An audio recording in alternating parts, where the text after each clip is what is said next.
بسم اللہ الرحمن الرحیم۔ جب انسان حسد اور بغض اور تعصب کے آخری درجے پہ ہو تو پھر انسان کو کئی حقائق سے منہ چھپانا پڑتا ہے، کئی حقائق سے انکاری ہونا پڑتا ہے۔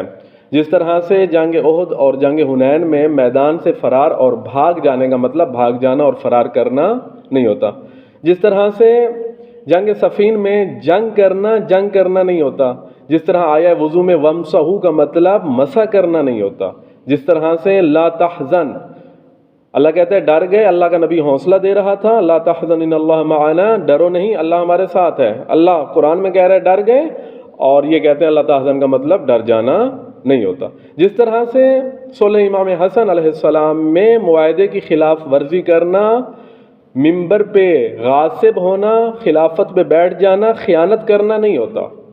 جس طرح سے آیہ غدیر میں مولا کا مطلب سردار اور آقا نہیں ہوتا، جس طرح آیہ مباہلہ میں انفسنا کا مطلب نفس اور جان نبی نہیں ہوتا۔ جس طرح سے انسان کئی ایسی جیسے آیہ تطہیر انما کا مطلب حصر نہیں ہوتا آیہ تطہیر میں، یعنی وہ سارے حقائق ہیں، ان سارے حقائق سے انسان جھوٹ بولتا ہے۔ منکران حیدر قرار صرف اور صرف اولویت اور افضلیت اہل بیت کو چھپانے کے لیے، اولویت اور افضلیت اہل بیت کو کم کرنے کے لیے یہ سارے حقائق جو قرآن مجید میں آئے ہیں، اور منکران علی علیہ السلام، منکران اہل بیت علیہ السلام ان سارے حقائق سے منہ موڑ لیتے ہیں اور ان سارے حقائق سے انکاری ہو جاتے ہیں۔